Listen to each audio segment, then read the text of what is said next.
Joining us live from the NFL Network. All right, I know I'm completely overvaluing the Denver Broncos. I know I am. I'm out of my mind. But I will say there is value knowing not only what you are in life, but what you're not. And I want to credit, I thought Dak showed that last night. Dak, 72 starts. He now knows when to kill a play. He knows when to throw it away. Bridgewater's got that ability. So your takeaway on let's just talk Denver for a second. A roster I love. Maybe the quarterback's got a ceiling. Is that the one team I've just lost my mind on? Yeah, I think so. I like the Broncos as well. I like their roster. I like all their pieces. I think what you said about their defense is spot on. I think when you add Fuller and you add Surtain to an already pretty good secondary with Von Miller coming back, I mean, that's what Derek also talks about is Von Miller's back. Like the Broncos defense is going to be the Broncos defense, and now they've kind of fixed those other pieces. It really is Teddy. Like, what is his ceiling? That's really what we're asking. And what I have been surprised and I'm almost encouraged watching him, because I like Teddy also. He came out when Derek came out. He went to Minnesota. Derek went a couple picks later to the Raiders. So they know each other well. Always rooted for him, even through his leg injury. He's making the dynamic plays that he hasn't made in the past. And he's still able to take care of the football. So that is a big plus. I love Vic Fangio. I knew him when he was in Houston. He was my defensive coordinator. That guy really believes he can guess the offense's play every time. You know what? He does it. He does it a lot. Yeah. So I think that's a hidden gem that the Broncos have kind of in their back pocket, where you got to take them for real. Where's the Chargers, though? That's the only thing. Where are the Chargers? Okay, I have the Chargers. Where are the Chargers? I have the Chargers at 11 and Carolina at 12. I want to see Sam Darnold trail in a football game, and he will against Dallas.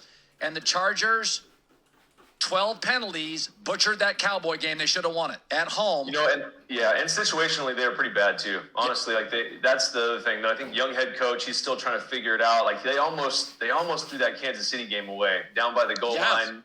There were some questionable things that they did, but he'll learn. He'll get better at that. But Justin Herbert, man, at least he's others receiving votes. I feel good about that he's running. David Carr. Okay, let's talk about Derek. So, I've said this before, is I defended Tony Romo for years. I knew I was right. And now, in hindsight, everybody's like, yeah, Tony Romo was pretty good. And I've said this with your brother. I'm like, because he went to Fresno, he didn't go to Alabama, because he wasn't a top 5 pick, the team he inherited was garbage. And so people, they don't like that. They want to see you enter the league, go to a good team.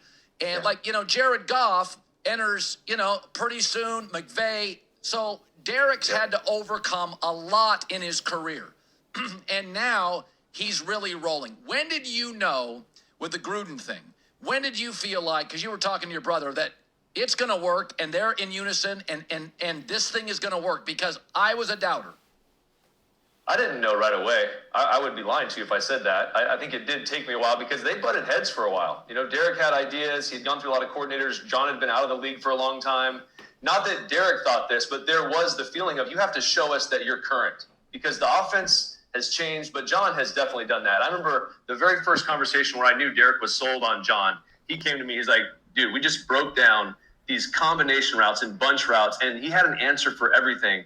And the packages that he put together and the way that they run their offense, Derek grew up watching me play against Peyton Manning, and Gruden is a big Peyton Manning fan, and he loved his controlled line of scrimmage. And if I had to say that Derek does one thing as good as Peyton Manning, it's that. He understands what he's seeing, his understanding of the defensive structure and what they're trying to do and what your offense is capable of doing from a leverage standpoint and where to go with the ball. He's as good as anyone I've ever been around. I watched Peyton do it for 5 years playing against him. I've watched Derek do it his whole life. The dude has a crazy good processor, and he understands things. He never forgets things. Gruden says he has a photographic memory, whatever that means. I don't know if that's real or not. I even test for that. But that's the one thing that Derek and John Gruden are on the same page about. He knows what John wants to do, and he executes that on the field. And that's why John says he's so ecstatic about Derek. He's been saying that he's the guy forever, and no one's been listening to him because he's basically just John Gruden on the field. He takes what John wants to have happen in his brain, and he puts it on the field and makes it happen. So I was kind of sold at that point when I heard Derek just raving about the knowledge that John had. And that was several years ago. So you look at him now, I mean, defensively, that's really the big difference. They haven't even played great on offense. Yeah. I was watching all these young quarterbacks, and they're all unraveling and flailing because, of course, it's really, really hard. I mean, Dak and Jalen Hurts last night. Dak's playing a different sport. I mean, Dak is Yes. patient. I mean, it's just different. You can't ask these kids at 22 to walk into this sport, and you may not even have the right coach or the right O-line like the Jets. Trevor Lawrence, what would be the